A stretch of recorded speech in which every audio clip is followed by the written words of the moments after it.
Hello, this is a short video from me today, just going to talk about my current greeting cards. These are some from last year and my process and where I get my ideas from and how they go from ideas to finished cards. So I'm going to start with a different website. It's run by Jahan, who is an artist and an art agent, and she runs like art challenges. So this is her website. If you go to resources, she has something called the Golden Thread. I don't know Jahan, we've never met, but I do like her challenges. So the Golden Thread is a weekly prompt that you get sent to your inbox. I save these, and then when I'm looking to work on a collection, I'll go back and have a look. She provides inspiration, pictures, prompts, and color palettes, which are really useful. She also does a Christmas challenge, which is called the Jahan's 12 Days of Christmas.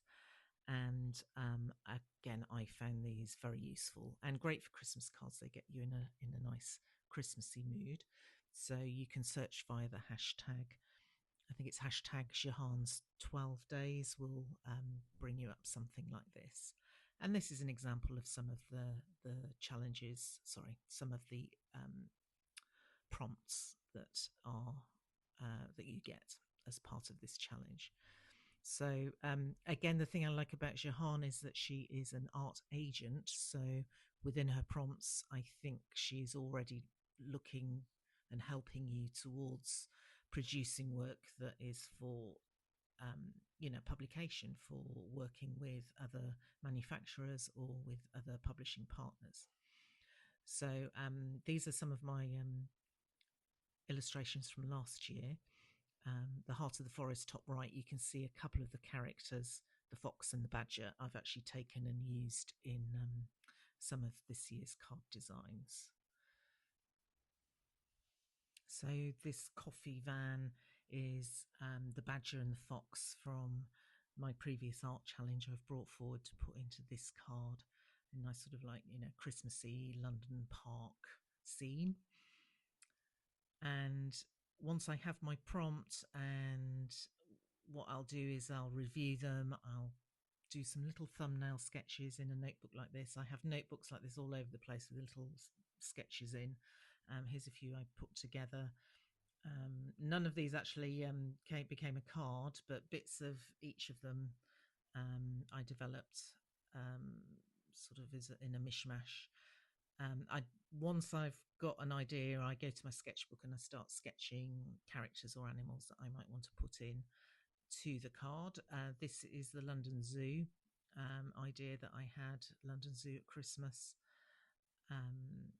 I Googled some images of animals and from the zoo, and then from those I created these little characters in my sketchbook.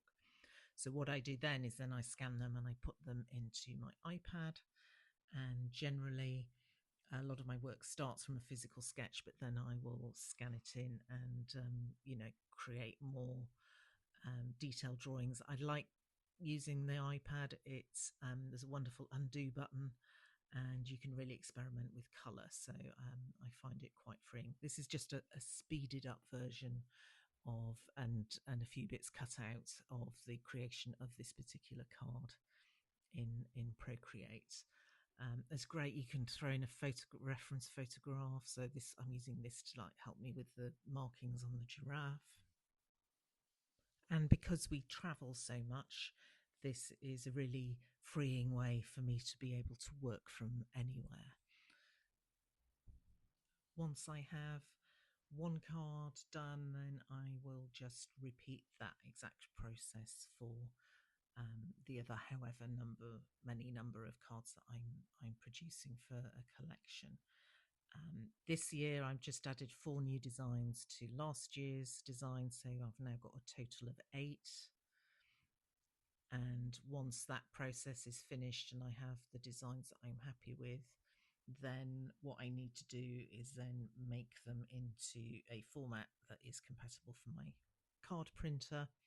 So inevitably that means working in another program. I use Affinity. I used to use Photoshop, but I sort of didn't like the huge fee I have to pay to use Photoshop. So I use Affinity to create a PDF version of the greeting card, which gets sent to my printer. And then I usually request proofs, especially for a new design, so that I can just check there's nothing too close to the edges. Everything's fits on the card nicely. Um, I can put a lot of marketing information on the back, so that's quite good for um, promotion, and that needs to be spelt check and things like that, and make sure the links are correct, codes are correct, and so forth. And there we have it. Once that card process is finished, then I know I've got my cards. I can order in some stock, and I can tell my stockists and put them up for sale on my website. And I'll put a link for that below. And if you've read my email, then this is referencing, this is what I was talking about, and it's the first and last time I hope that you see me do this. And thank you for watching. I hope you found this entertaining at least.